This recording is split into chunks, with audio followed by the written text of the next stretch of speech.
Unraveling Slang, the story of Gussied Up. Hello, everyone. Welcome back to our channel where we dive into the fascinating world of English expressions. Today, we're going to unwrap the meaning behind the phrase, gussied up. It's a colorful term you might come across in movies, books, or even in casual conversation.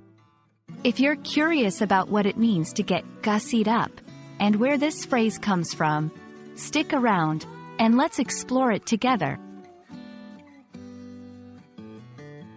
Ever heard someone say they're getting gussied up for a night out? This quirky phrase means to dress up elaborately, often in a showy or fancy manner. When someone gets gussied up, they're putting extra effort into their appearance, perhaps for a special occasion or to impress someone. But it's not just about dressing well. It's about adding those extra touches that make an outfit pop.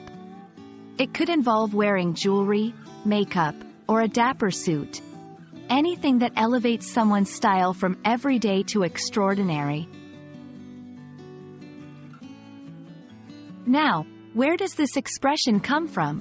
While its exact origins are a bit hazy, gussied up is believed to have surfaced in the United States around the mid-20th century.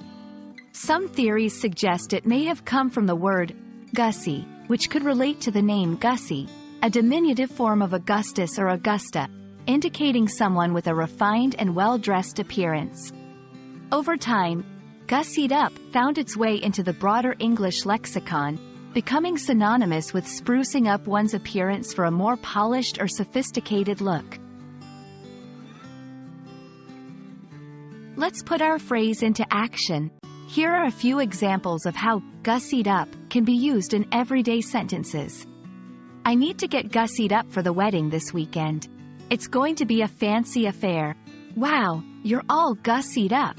Are you going somewhere special tonight? The whole town gets gussied up for the annual gala. It's a sight to see.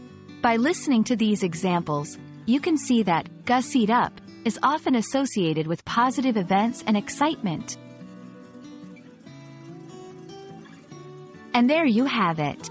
You're now familiar with the phrase, gussied up, and can add it to your English language repertoire. Whether you're getting ready for a special date or attending a formal event, you might find the perfect occasion to say, I'm getting gussied up. I hope you enjoyed today's video and found it informative. Don't forget to practice what you've learned and use it to shine in your next English conversation. Thanks for watching, and see you in the next video.